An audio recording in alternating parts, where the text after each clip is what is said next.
que eu quero dizer para vocês é que Deus, ele apontou as festas como um tempo profético para anunciar Jesus, para anunciar grandes cumprimentos proféticos.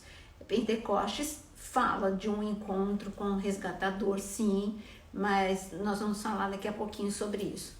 Neste momento que nós estamos vivendo, é muito importante você aprender Pentecostes, não só porque nós estamos a caminho de Pentecostes, daqui a pouquinho já é a festa de Pentecostes, mas porque esse intervalo, Páscoa e Pentecostes, tem algo acontecendo, porque muita coisa aconteceu depois que Jesus ressuscitou.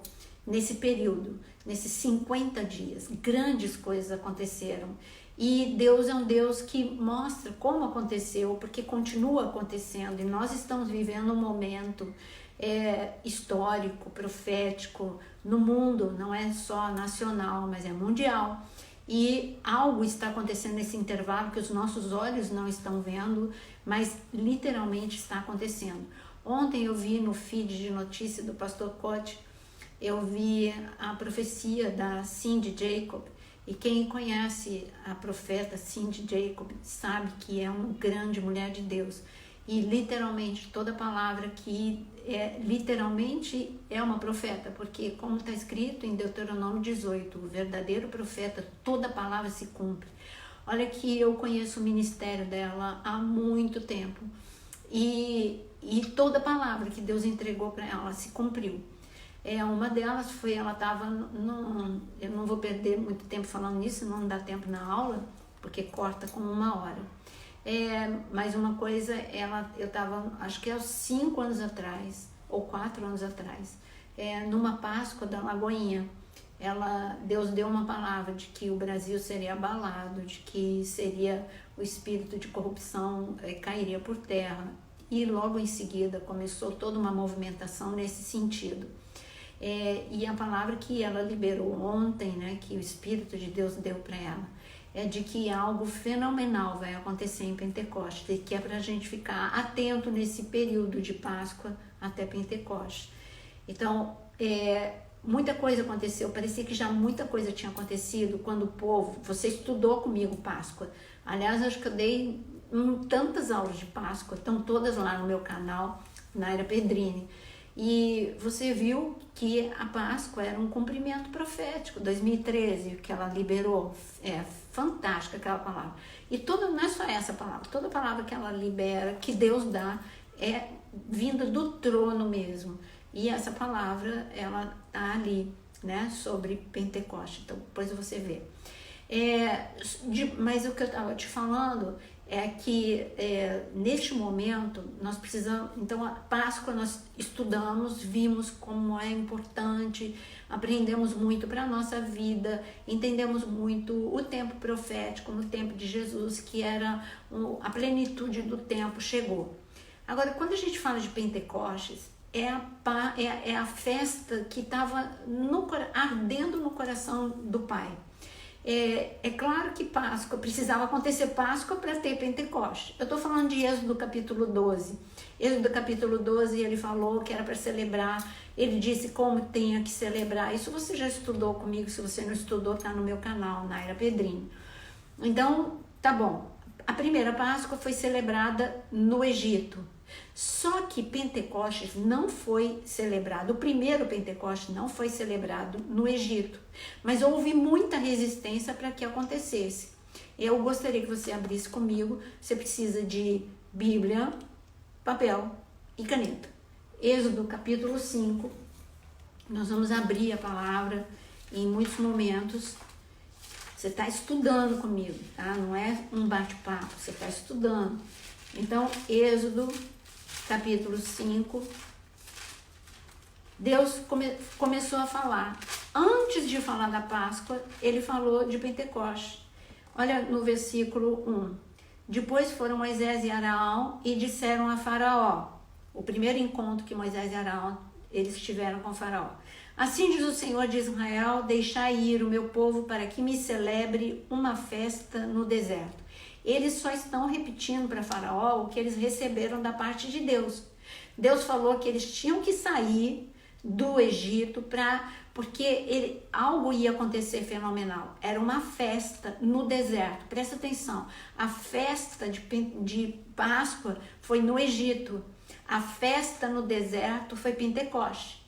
E quando foi anunciado isso, para que celebre uma festa no deserto, respondeu o faraó: quem é o Senhor que lhe ouça eu a voz e deixe ir a Israel? Não conheço o Senhor, nem tampouco deixarei ir a Israel. E eles disseram: o Deus dos hebreus nos encontrou. Deixa-nos ir, pois, caminho de 3 dias ao deserto, para que ofereçamos sacrifícios ao Senhor nosso Deus, e não venha ele sobre nós com pestilência e com espada. Aí quando o faraó resistiu, que é lógico que ele resistiu, Moisés e Arão insistiram: olha, se você não liberar, vai acontecer juízo sobre o Egito, sobre todo mundo. Esse era o convite de Deus para uma festa muito importante para ele. Que festa é essa? A gente vai para Êxodo capítulo 19, a próxima parada nossa é Êxodo capítulo 19. Você viu todo o nível de resistência que teve para que não acontecesse essa festa. Faraó não queria que acontecesse essa festa, porque ele sabia que não era simplesmente uma festa, era uma manifestação muito grande que Deus ia realizar para o seu povo. Era poder puro, ele tinha certeza, ele não é onisciente, mas ele sente o cheiro de bênção. Ele sabe que quando Deus desce, algo acontece. E esse era o anúncio da primeira festa de Pentecostes. Era um encontro entre Deus e o seu povo.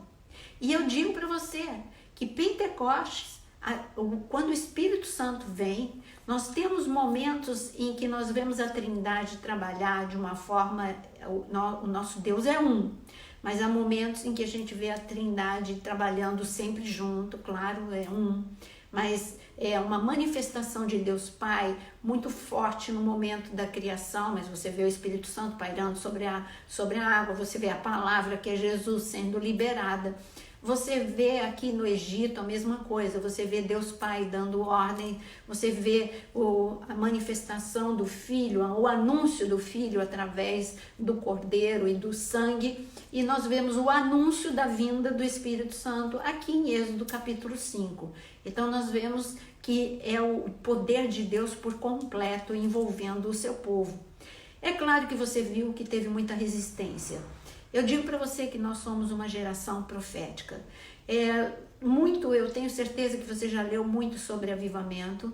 Eu tenho certeza que, aliás, nessa profecia da Cindy, ela fala que Deus está levantando avivalistas desconhecidos. Então eu digo para você que é você mesmo. Deus não quer dividir a glória com ninguém, Ele não quer usar as pessoas que são mega conhecidas, Ele quer usar aqueles que estão realmente escutando o que Ele está falando. Vai ter um avivamento, o maior avivamento. Aqui eu tenho pessoas da minha igreja, todos sabem que eu sempre anunciei que nós viveríamos um avivamento sem precedentes. Olha, nós estamos a meio passo desse grande avivamento, porque é só você ver as manifestações. Olha o nível de resistência. Tem que prender o povo, tem que oprimir o povo, para que eles esqueçam, para que eles se dispersem, para que eles não ouçam a voz do Espírito por causa de tanta angústia, de tanta opressão, para que eles fiquem intimidados e percam o foco e olhem só para suas dores. E aí você sabe, nós estamos em Êxodo capítulo 5, vai começar uma sucessão de coisas que abala a confiança de qualquer um, porque tudo bem que tinha proteção para o povo de Israel, mas só tudo aquilo que estava acontecendo ao redor, ainda que eles soubessem que era uma manifestação de um juízo, abalava. Eles tinham, meu Deus, o que vai ser em seguida? Parece que sempre tem uma coisa pior para acontecer. É mais ou menos o que nós estamos vivendo, não é? Páscoa aconteceu e no nosso caso nós entendemos que Páscoa é morte, é a ressurreição de Cristo. Você sabe que eles passaram o Mar Vermelho, depois que passaram o Mar Vermelho e o exército de Faraó foi todo derrotado ali no meio do mar, aqui está escrito que eles tinham que andar até o Monte Sinai, que era caminho de 3 dias. Aqui está anunciado. E eles chegaram, só que eles não chegaram em 3 dias, aqui falou 3 dias, só que a caminhada, pensa, 3 milhões de pessoas, a caminhada durou 50 dias.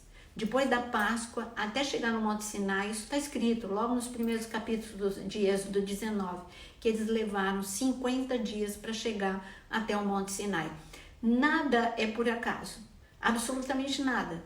Jesus morre, ressuscita, ele fala para os discípulos, não saiam daqui, não ousem sair daqui sem revestimento de poder. Vocês precisam ter um encontro e perseverem, orem. E eles perseveraram, e eles oraram. Do momento que Jesus falou até eles perseverarem, não foi 50 dias, mas já tinha passado 40. Jesus andou, eu vou me deter mais no Novo Testamento. Jesus andou 40 dias depois que ele ressuscitou, falando do reino. Mas no momento que ele ascendeu do Monte das Oliveiras, ele disse, persevere em oração, e teve mais 10 dias de oração. Isso significa que foram 50 dias, 40 dias, ele ascendeu, mais 10 dias de oração e o Espírito Santo veio. Agora eu quero que você abra comigo Êxodo capítulo 19. Êxodo capítulo 19 acontecem algumas coisas. Êxodo capítulo 19. Você já está em Êxodo, está aí pertinho. Olha o que está escrito em Êxodo capítulo 19, versículo 1. Está escrito assim: no terceiro mês da saída dos filhos de Israel, está vendo comigo? No terceiro mês da saída dos filhos de Israel da terra do Egito, no primeiro dia desse mês, vieram ao deserto do Sinai. E tendo partido de Refidim, vieram ao deserto do Sinai, no qual se acamparam ali, pois se acampou Israel em frente ao monte. E aí Moisés sobe ao monte. Deus começa a falar sobre identidade. Esse era um povo que estava escravizado, esse era um povo que tinha perdido identidade. E Deus começa a falar para Moisés, antes de falar do verdadeiro encontro, ele começa a restaurar o coração. Queridos, se teve uma coisa que Jesus fez nesses 40 dias de caminhada na terra, antes, porque as pessoas querem o final. O que é o final? Eu vou completar a frase sobre Jesus. O que é o final? Todo mundo quer o que está escrito em Joel: sinais, prodígios e maravilhas. É maravilhoso. Manifestação do poder, glória, o chão tremer, cego ver, surdo ouvir, paralítico andar. Tudo isso é fenomenal. Todos nós queremos ver o espetacular.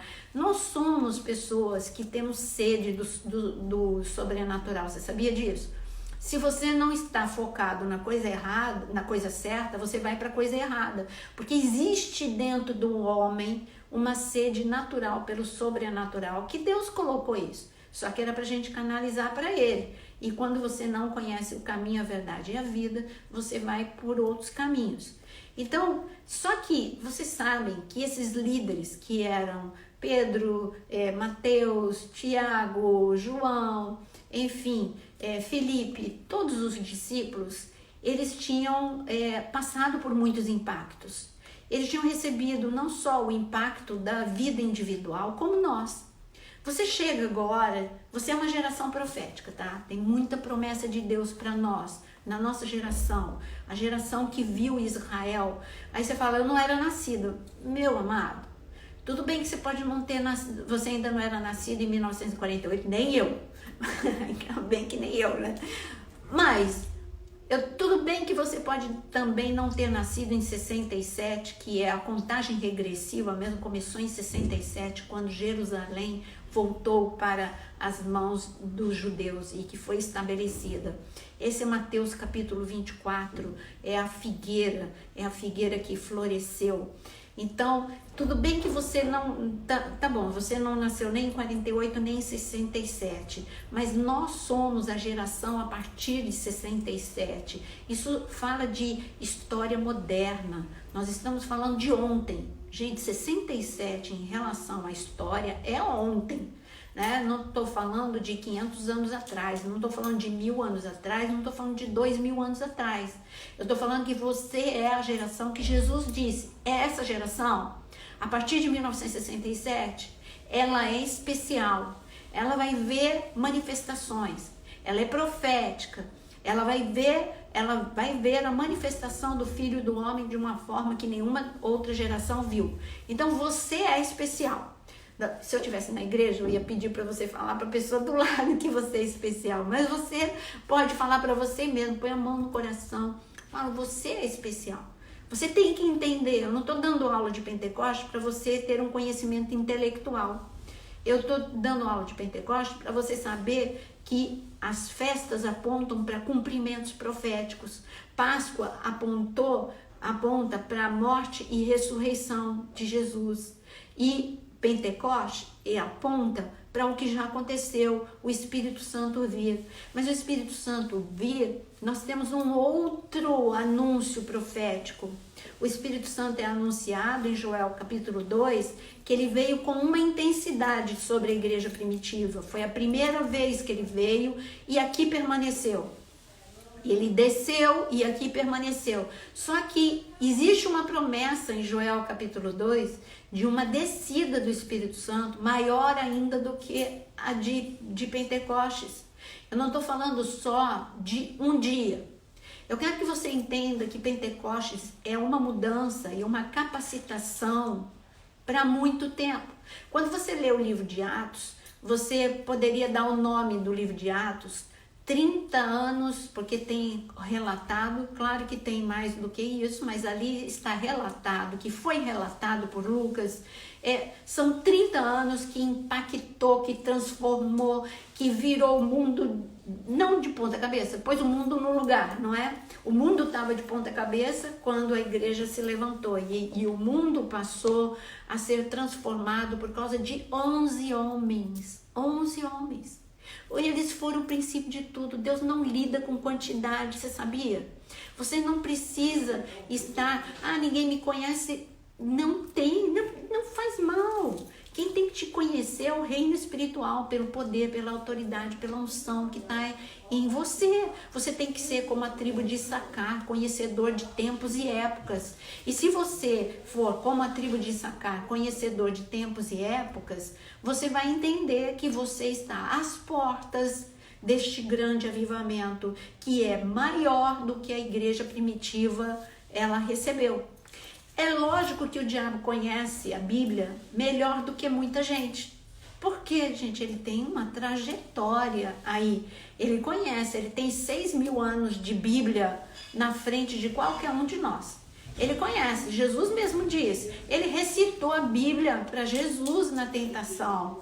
Então, eu não estou falando, ele conhece. E se ele conhece a Bíblia, ele não é onisciente, mas ele conhece a Bíblia. E se ele conhece a Bíblia, ele conhece as promessas.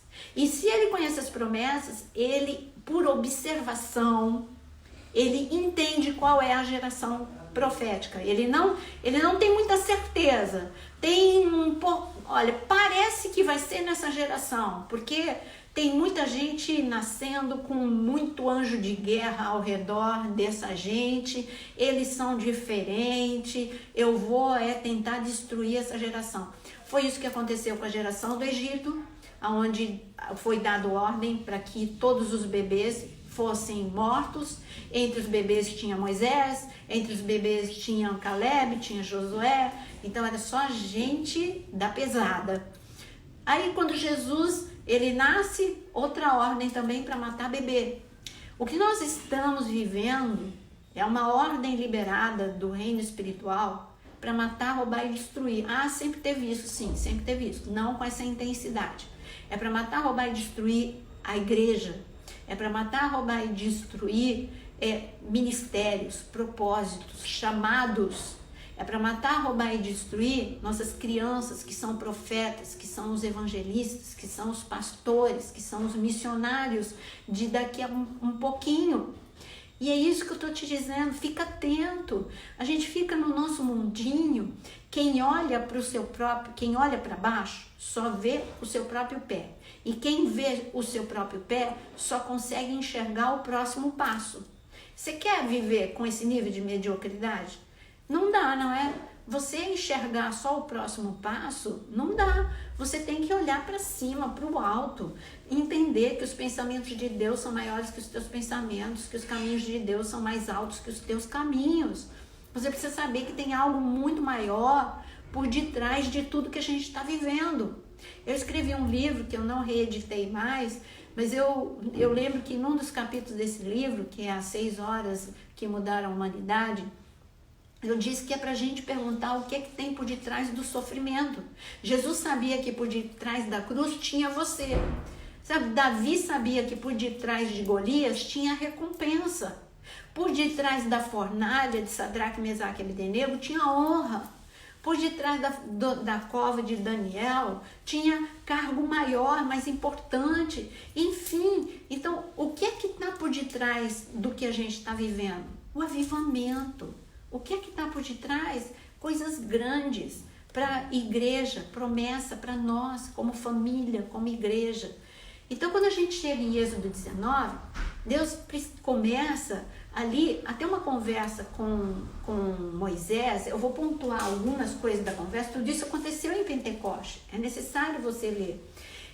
Ele disse que, no versículo 4, tendes visto que fiz aos egípcios. Primeiro ele fala, olha, eu que os livrei, eu que os salvei, eu que os resgatei, mas agora vocês precisam entender uma coisa, que vocês são, versículo 5, na parte B, vocês são minha propriedade particular. Aqui é uma restauração de propósito e de identidade.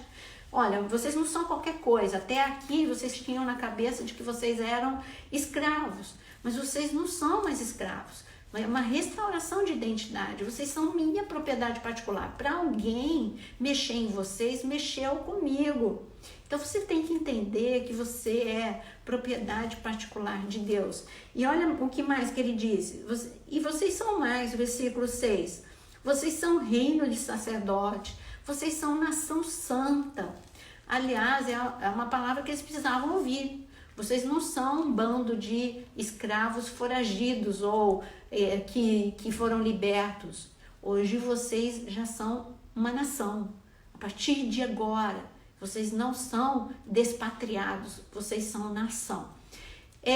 Quando Jesus morreu e ele ressuscitou, ele se preocupou em voltar para falar com os seus discípulos, para fazer isso que foi feito aqui em Êxodo. Antes do poder descer sobre a tua vida, você precisa ser restaurado na tua identidade. Você precisa ser restaurado nas tuas emoções. Senão você vai olhar tudo de uma forma medíocre e você não vai conseguir reter a unção que vai descer sobre você. A unção vai embora. Ela vem e vai embora por todas as brechas que tem na sua vida. Eu não estou falando agora de brecha de pecado. Eu estou falando das fendas que as rupturas emocionais elas fazem no decorrer da nossa vida. Esse povo todo mundo ali tinha uma história de sofrimento. Todo mundo ali ou tinha apanhado como escravo, ou tinha sido insultado como escravo. Todo mundo ali tinha perdido um parente pelo duro trabalho, ou porque foi punido, ou porque morreu porque não tinha médico por eles serem escravos, ou por desnutrição. Todo mundo ali tinha uma tragédia, tinha algo ruim. E se não tinha nenhuma dessas coisas, tinha algo pior. Eu perdi um filho, porque a mãe de Moisés foi corajosa. Ela escondeu o seu filho, mas a maior parte das mães perderam os seus filhos. Então, coisa triste para eles pensarem, para eles ruminarem, não faltava. Então Deus tinha que mostrar para eles, olha, vocês chegaram aqui marcados pela dor, mas agora é um momento novo na vida de vocês. Eu vou transformar o choro em pranto e vocês vão receber muito poder. Vocês andaram até aqui, eles já tinham conhecido o Deus do sobrenatural, tá? Eles caminharam, desde que eles saíram do Egito até o Monte Sinai, já tinha manifestação da coluna de nuvem de fogo. Mas a coluna de nuvem de fogo, ela ia adiante ou ela ia na retaguarda, como a gente encontra lá em Êxodo capítulo 15, no momento que a coluna foi para a retaguarda. Mas Deus não queria que eles tivessem um contato só de longe. Deus queria que eles mergulhassem na nuvem. Pentecoste é mergulhar, é ter uma experiência marcante, é ter uma experiência de transbordamento. Então, eles já tinham uma experiência, um nível de experiência. E eu digo para você que tudo que você viveu até aqui com Deus não é nada comparado com a proposta que Ele tem para nós como geração. Eu vejo que, eu falo muito em geração, mas por quê? É porque não tem como não falar diante de uma geração profética. Esta era uma geração profética, que eu estou lendo com você, Êxodo. A geração em que Jesus nasceu e a geração em que o seu ministério começou era uma geração profética. Você pode negar isso? Não. Estava marcado no calendário do Pai que aquela seria a plenitude dos tempos. Mais sinais do que nós temos de que no calendário do Pai este é o momento para tudo acontecer. Quem tem ouvidos, ouça o que o Espírito tem a dizer para a igreja. Este é o momento. Não fique com os olhos embaçados pela dor, pela ansiedade, pelo desespero. Olhe além o que está por detrás da cruz, olhe o que está por detrás do gigante. Tem muita coisa grande a acontecer. Então, ali Jesus, quando ele ressuscitou, o que ele fez? Primeira coisa que ele fez, ele foi para o cenáculo. Ali já era depois da Páscoa, ali já era iniciando a contagem para Pentecoste. Ele entrou ali no cenáculo e ele falou uma palavra de restauração para eles. Primeiro ele mostrou que pelo fato dele ter ido até os discípulos, que ele não tinha desistido deles. E eu digo, você já pode ter deixado Deus, você já pode ter esfriado, você pode já ter se desligado de Deus, mas eu digo que Deus não desistiu de você. Ele foi atrás e mostrou que ele não tinha desistido. Mais do que isso, que ele estava preocupado com as emoções deles. Eles só conseguiam enxergar medo, está escrito, ele tinha medo dos romanos, eles estavam perplexos, eles estavam perdidos, eles estavam assustados, eles não estavam muito diferentes da gente neste momento. Eles estavam com todos os sentimentos em ebulição. E Jesus chega e fala uma palavra para eles, fala paz. Agora, quando que na mente deles, eles iam pensar que depois de 50 dias, eles iam ser transformados. Eles iam receber fogo do céu. Que eles iam ser homens impetuosos, poderosos, homens que o poder de Deus fluía tanto da vida deles, que, gente, eu quero que você saiba que a unção é algo real. Talvez você pense na unção como algo que não dá para tocar. E eu digo para você que é algo tão real que toca os teus ossos, entra nas tuas células. Pastora, você está falando algo que é abominação, que é heresia. Como heresia? Está escrito que os ossos de Eliseu ressuscitaram mortos. Está escrito que o suor de Paulo, o que vinha no lenço enquanto ele trabalhava, curava enfermos. Está escrito que a sombra de Pedro curava. Gente, eu estou falando de suor, de sombra e de osso. Agora você vai me falar que unção não é real? Unção é real. Jesus mostrou a mulher de fluxo de sangue, ela tocou nas vestes de Jesus. Aí você fala, porque é Jesus. Mas eu dei exemplo agora de Paulo. Paulo não era Jesus. E a unção estava na roupa dele, num acessório dele, num lenço dele. Se estava no lenço, estava na roupa de Paulo também. E eu digo para você que a unção tem cheiro, a unção é visível, dá para ver, dá para tocar. E você precisa receber esse nível de unção. Você não pode ser sal insípido, que não faz diferença onde você chega. Onde você chega, você tem que transformar o ambiente por causa da glória de Deus que está em você. Você quer ver como a unção, às vezes, ela é visível? A glória que estava sobre Moisés, depois da experiência que ele teve no Monte Sinai, era tanta que ninguém conseguia olhar. Era visível a glória, o rosto dele brilhava. Aí você canta a música, quando eu me converti tinha um corinho, né, que o rosto de Moisés brilhava, brilhava, brilhava. Então aí você canta, mas você não pensa nisso. Eu quero te dizer que o mundo espiritual vê a unção na tua vida. E você precisa ter uma trajetória, ó, você tem um tempinho. Ó. Eu estou ensinando Pentecostes só para você ter um desejo de, nessa trajetória de Páscoa a Pentecostes, que você, nesses 50 dias que nos separa de Páscoa a Pentecostes, que você anseie por essa unção, que você peça essa unção, que você deseje essa unção.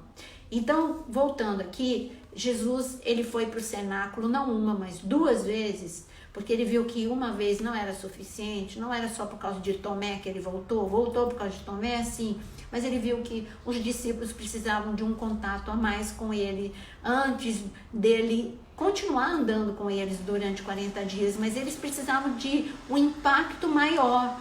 Então Jesus foi de novo, e de novo ele falou a mesma palavra, shalom, paz. E eu digo para você, eu quero que aí você na tua casa, você receba essa paz, que esses pensamentos perturbadores, que essas emoções conflitivas, que essa ansiedade que está comendo, devorando o teu coração, que essa tristeza que está sugando as tuas forças, que possa ser neste momento, ela possa ser apagada, ela possa ser destruída diante da glória de Deus. Esse período entre Páscoa e Pentecostes é um período que Jesus ficou animando, fortalecendo, restaurando os seus discípulos. Então eu faço uma pergunta para vocês, vocês são meus alunos. Então, levanta a mão aí, quem é discípulo de Jesus? Levanta a mão, faz um sinalzinho aí com a tua mão, quem é discípulo de Jesus. Se você é discípulo de Jesus, eu digo para você que este período entre Páscoa e Pentecostes, ele está fixo, os olhos fixos em você, para ver se você está entendendo que ele quer te restaurar, que ele quer te fortalecer, tá bom? Então, nesse momento, voltando aqui, ele falou, e depois ele fez o povo entrou em aliança, e neste momento o povo falou tudo que Deus falar, porque foi um momento glorioso, pensa, o povo estava vendo Deus falar com Moisés. Aí o povo, impactado, fez um voto precipitado e falou, tudo que o Senhor disser, nós faremos, tá? Eles falaram com a boca. Este momento foi um momento que a glória de Deus se manifestou de uma forma que a nuvem ainda não é aquela nuvem com poder explosivo que daqui a pouco a gente vai ver. Mas já veio a nuvem como uma Shekinah sobre o Monte Sinai. Era a presença de Deus. Eles precisavam de manifestações, eles não tinham o Espírito Santo. Então, para eles entenderem que era Deus falando com Moisés, precisava ter algum tipo de manifestação física, porque sem o Espírito Santo ficava difícil. O povo teve temor e falou para Moisés, para falar para Deus, né? Sempre usando Deus ali, Moisés como intermediário, que tudo que o Deus falasse, eles fariam. Agora eu quero abrir um parênteses, porque neste momento eu preciso entrar em outro assunto. Se você já foi em um casamento judaico, você vai ver que tem alguns elementos.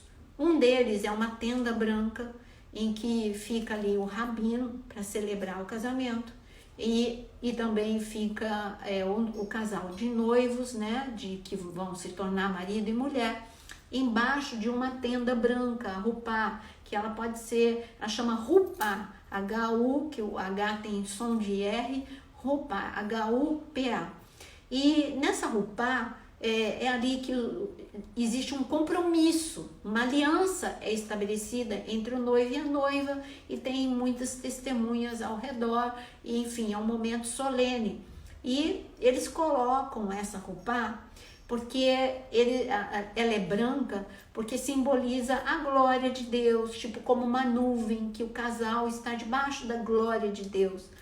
E eles começaram a fazer isso depois do Monte Sinai. Claro que é algo bem mais recente, esse hábito não é bíblico, não está escrito, não vai me dizer que a pastora Naira falou que está escrito na Bíblia que tem que fazer isso. Não é bíblico. Simplesmente entrou na tradição e o fundo é esse. E por causa de Pentecostes, por causa desse momento em que Deus veio e fez uma aliança. Se você ler, eu não estou lendo versículo por versículo, mas aqui Deus falou que era para o povo entrar em aliança, o povo entra em aliança, o povo responde ao convite de Deus falando que faria tudo, que nenhum casamento, eu vou ser fiel e etc e tal. Agora, na cultura judaica, na festa de Pentecostes, eles escolheram ler o livro de Ruth. E por que eles escolheram ler o livro de Ruth? Por alguns motivos. O primeiro, porque a festa de Pentecostes é esse momento de encontro. Então, pontua aí o que é a festa de Pentecostes. Encontro. Primeiro item é encontro. Então, como é um encontro entre Deus e o seu povo, e aqui eles disseram que foi feito um contrato de casamento. O contrato de casamento que eles entendem é um estado de noivado. O noivado é muito sério na cultura judaica. Por isso que José, que era noivo de Maria, quando ele soube que ela estava grávida, a princípio, antes de Deus falar com ele quis se divorciar de Maria. Como se divorciar se eles não eram casados? Eles eram noivos. Porque o compromisso de noivado é algo muito, muito sério. Já é um casamento sem a consumação. E um casal de noivos, se eles forem romper o noivado, tem que ter divórcio mesmo. Então eles leem o livro de Ruth, porque eles veem ali um romance. E eu digo, olha, não tem história de amor mais bonita do que o plano de salvação. Não tem história de amor mais bonita do que o nosso resgate, o que o nosso resgatador fez conosco. E aqui foi uma história é uma celebração do resgate. Pentecostes não é nada mais do que a celebração do resgate que houve de uma nação inteira, num único dia, uma nação. Aliás, Israel viveu coisas assim, o de repente. Eu gosto do de repente de Deus. Em um dia, Deus... você fala foram as 10 pragas. Tá bom, foram as 10 pragas que foram enfraquecendo os principados. Mas foi em um único dia, não foi um processo. Sai um pouco, depois sai outro pouco de povo, depois sai outro pouco. Não, em um único dia, a nação inteira de Israel saiu do Egito. Em 1948, em um dia, a nação foi estabelecida.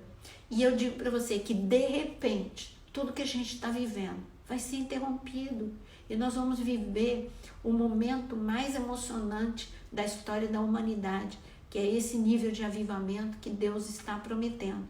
Então, quando a história de Ruth, que é o encontro de Ruth, é o compromisso de Ruth com o resgatador.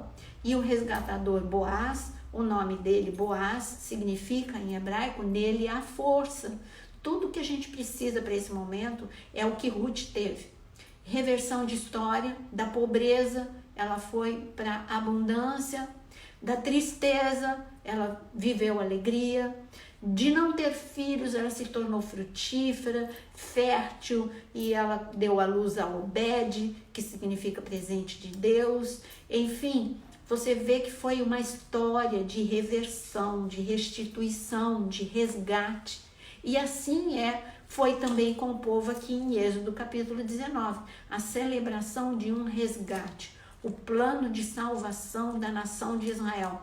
Só que nós vivemos um plano de salvação da humanidade, não é só de uma nação, é de todo aquele que nele crê, para que não pereça, mas tenha a vida eterna. Então, você está vendo aqui em Êxodo, vamos continuar, Êxodo 19, está de Bíblia na mão, você? Êxodo 19,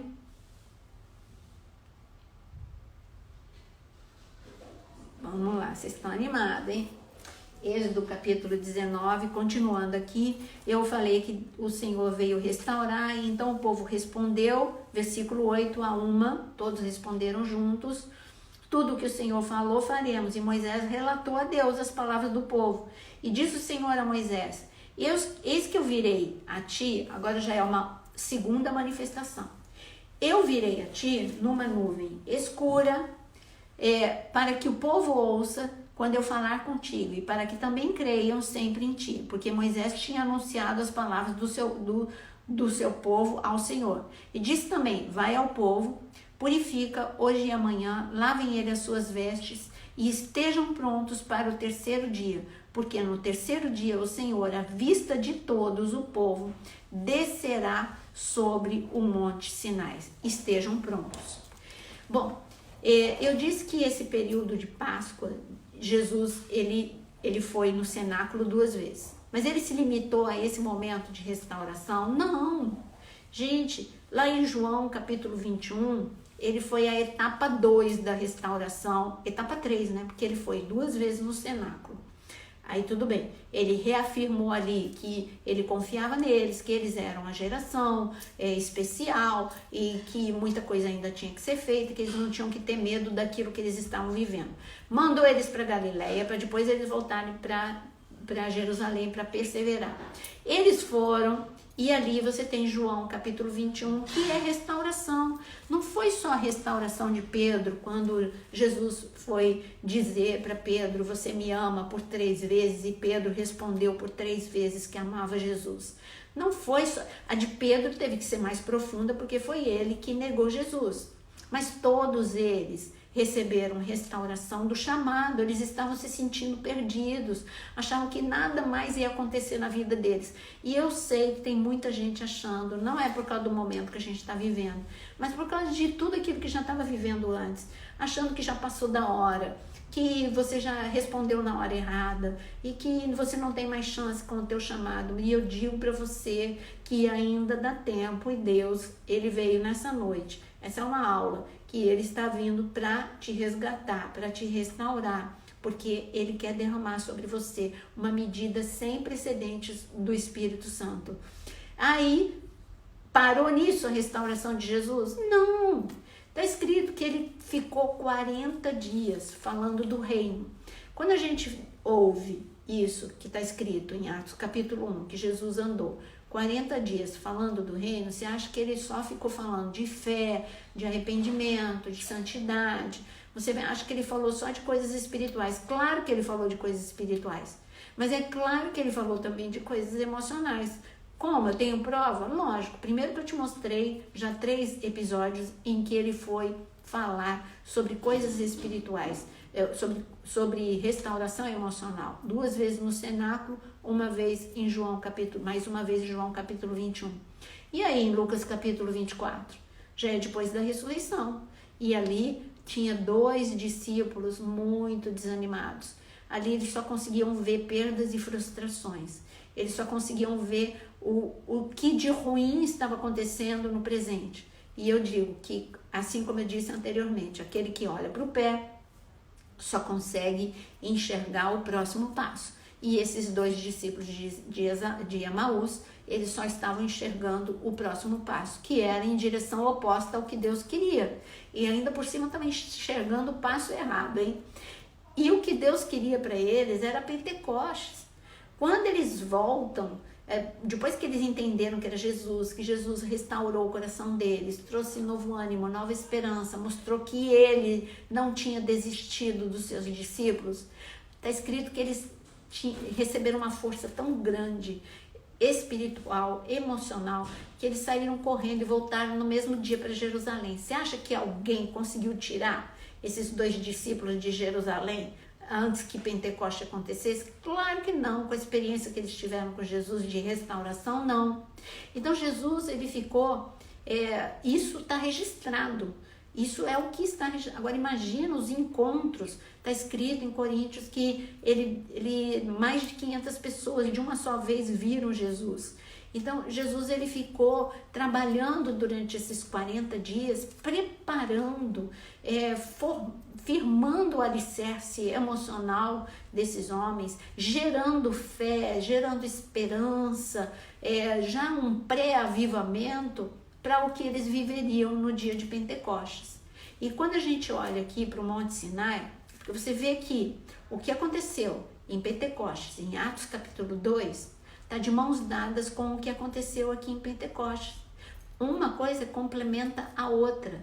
Você quer ver? Eu vou te dar só um dado muito interessante. Enquanto Moisés subiu, vocês sabem que o povo se corrompeu e foi nesse momento de Pentecostes que Moisés subiu. E você sabe que o povo se corrompeu e pediram para Arão fazer um bezerro de ouro. Eles fizeram orgias, é o que está escrito. Eles fizeram orgias, eles fizeram abominação diante dos olhos de Deus. Quando Moisés desce e vê tudo isso, Deus dá uma ordem e ouve e ali para ele matar. Isso no Antigo Testamento nós temos coisas literais que mostram o que acontece na nossa vida espiritual quando nós quebramos princípios de Deus. Só nesse dia, 3.000 pessoas morreram. Só que me diz, quantas pessoas se converteram depois de Pentecostes? No primeira pregação de Pedro. Sabe o que está escrito? 3.000 pessoas. Você está vendo como Êxodo 19 anda de mãos dadas com Atos capítulo 2. E por isso que eu digo, tudo você não pode descartar o Antigo Testamento. O Novo Testamento é cumprimento de tudo que foi anunciado no Antigo Testamento. Por isso que você tem que ler a Bíblia, ela como um todo. Tem pessoas que ficam fixas, tudo que você faz sem equilíbrio, você vai ficar deficiente em alguma área. Tem pessoas que falam que é só a graça, que só basta ler as epístolas, só falar do que Paulo... Tá bom, foi fenomenal o que Paulo escreveu, as epístolas que o Espírito Santo deu para Paulo.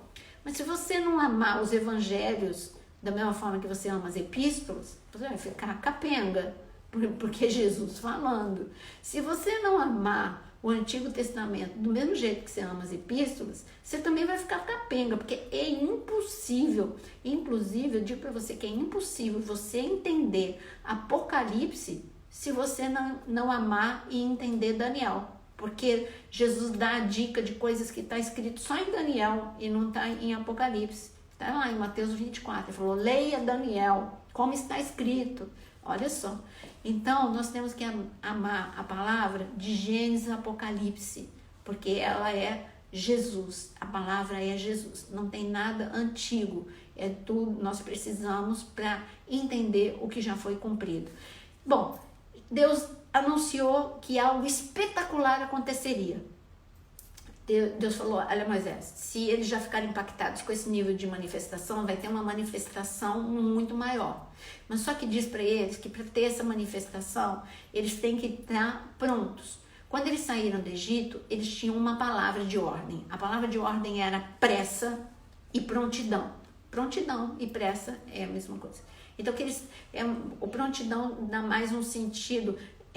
Eu gosto de pressa e prontidão, porque prontidão dá um sentido de estado de alerta. A pressa sozinha não dá esse sentido de estado de alerta. Foi a ordem que eles falaram, com cajado na mão, sandália no pé, tipo, pronto para sair, prontidão para responder com rapidez. Essa era a palavra de ordem para o povo na Páscoa. Agora, a palavra de ordem para o povo em Pentecostes é, fica pronto. Bom, eu quero poder. Você só quer o poder, mas tem uma ordem antes do poder. Aliás, Jesus ele deu uma ordem para eles. Não saiam de Jerusalém sem serem revestidos de poder. Sem poder você não anda um passo, você vai ser consumido, você vai ser devorado, você vai ser destruído. Nós precisamos do poder de Deus. Mas então, aí o que acontece? Deus falou para Moisés, Moisés, eu vou descer com muito poder, muito mais do que o que eles viram e o que eles já experimentaram. Diga para eles, agora a palavra de ordem é prontos. O que é o pronto? A mesma palavra que Noemi deu para Ruth. Quando elas chegaram em Jerusalém, Noemi deu uma palavra. Noemi é uma sombra do Espírito Santo para a noiva de Cristo. Eu quero que você encare o livro de Ruth como a noiva de Cristo. Por quê? A noiva de Cristo, que somos nós que não somos judeus, mas que fomos adotados por Deus. Ruth também não era judia, mas ela foi inserida na herança por amor, por resgate. Boaz a resgatou. Eu digo que a mesma coisa aconteceu conosco, a Igreja de Cristo. E o que Noemi, que é a sombra do Espírito Santo, mandou que Ruth fizesse? mandou que ela se preparasse, se perfumasse. É só você ler lá em Ruth capítulo 3, todas as ordens que Noemi, que é a sombra do Espírito Santo, fala. Não chega de qualquer jeito diante do resgatador. Se prepare. Você é noiva, futura noiva, você tem que se preparar. E eu digo que você é a noiva de Cristo e você precisa ter o bom perfume de Cristo. Você precisa, Ruth precisava de óleo, de unguento. Você precisa da unção do Espírito Santo. Você precisa estar lavado e purificado, ou seja, uma vida de santidade, como nós vemos aqui. Ele mandou: se lave, se arrume, fique pronto. Foi um processo de 3 dias de santificação. Então, santificação é um processo, porque santificação não é ser santarrão, porque tem muito santarrão aí que não faz o que não deve fazer, mas abre precedentes, porque é santarrão da boca para fora. Porque quem vive uma vida de santidade é em tudo. Ele não vai mentir, ele vai ser um adorador, enfim, ele não vai pegar e não vai falar mal dos outros. Gente, isso também é santidade, não falar mal dos outros. Ele não vai ser uma pessoa iracunda, ele não vai ser uma pessoa que grita. E aí, esse processo de santificação dá tempo ainda, hein? Dá tempo de uma transformação. Porque você pensa que santificação é só não roubar, não adulterar. E aí esse padrão de pensamento faz com que você tolere o intolerável. Porque você só fica pensando em grandes coisas. E para Deus não tem pecadinho e pecadão. Porque Ele é um Deus santo.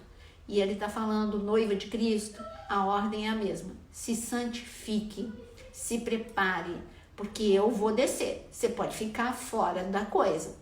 E olha, infelizmente, a maior parte das pessoas aqui ficou fora. A nuvem desceu. O que eu quero te dizer é que o avivamento vem. Mas você vai ficar de fora se você não passar por esse procedimento, por esse processo. Então, o avivamento é uma realidade, é um fato. Não é porque você não está pronto que ele não vai acontecer, porque tem gente que está pronta. Ruth obedeceu, Ruth fez tudo que Noemi falou. Aqui, Deus deu o recado através de Moisés, porque eles não tinham o Espírito Santo para ouvir. Mas o Espírito Santo tem falado para a igreja. Vocês têm que ficar em estado de alerta, em prontidão e se preparar. Para nós são 3 palavras de ordem. Nós precisamos nos preparar. E aí, tá bom, o povo teoricamente se preparou. Lavou o corpo. Mas não era só lavar o corpo, era a alma também. Era uma purificação por completo. E aí eles não tiraram o medo do coração, os cativeiros que eles tinham continuaram. A nuvem desceu. Deus falou que a nuvem ia descer. Está escrito em Joel capítulo 2. O Espírito de Deus vai descer. Eu nunca vi tanta criança ser usada por Deus. Isso é um sinal. Eu nunca vi tantos jovens sendo usados por Deus. Isto é um sinal. Então, aqui em Êxodo capítulo 19, aliás, eu tenho que tomar...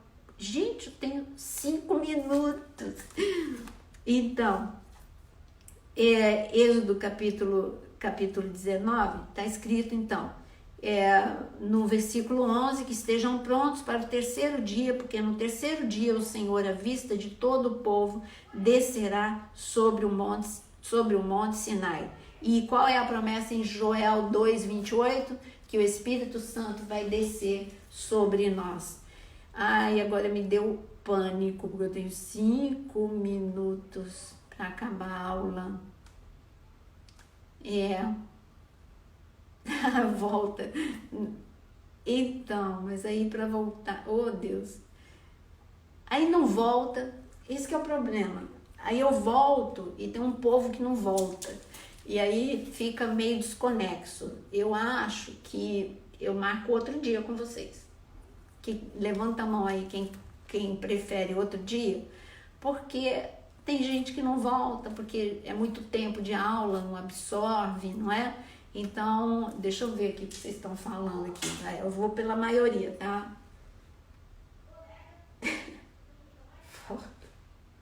Salva. Não, salvar eu vou salvar. Então, ó, pastor Daniel? Faz outro dia, né, pastor Daniel?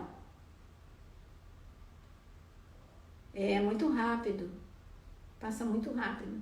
O tempo volta. De novo, tinha muita gente pedindo volta. Perdeu o início, Adriana, mas vai ficar salva. Por 24 horas fica salva. Isso o que, pastor Rosana? Você falou isso, eu não sei o que você falou. Eita, a maioria é volta. Tá legal. Eu volto mais meia hora. Por enquanto o Instagram não me cortou, olha só. Quando o Instagram só não está cortando quem tem acima de 100 mil seguidores. Então, a gente que é mais baixo, a gente é cortado. Mas eles não me cortaram, então a gente vai indo. Vamos lá. Então, versículo 15, vamos lá.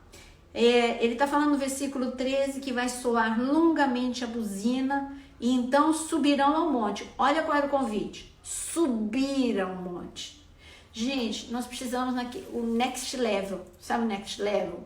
Eu estou no sopé do monte, eu tenho que subir ao monte. É uma experiência, o que Deus está falando, é uma experiência que você nunca teve. É algo que é transformador.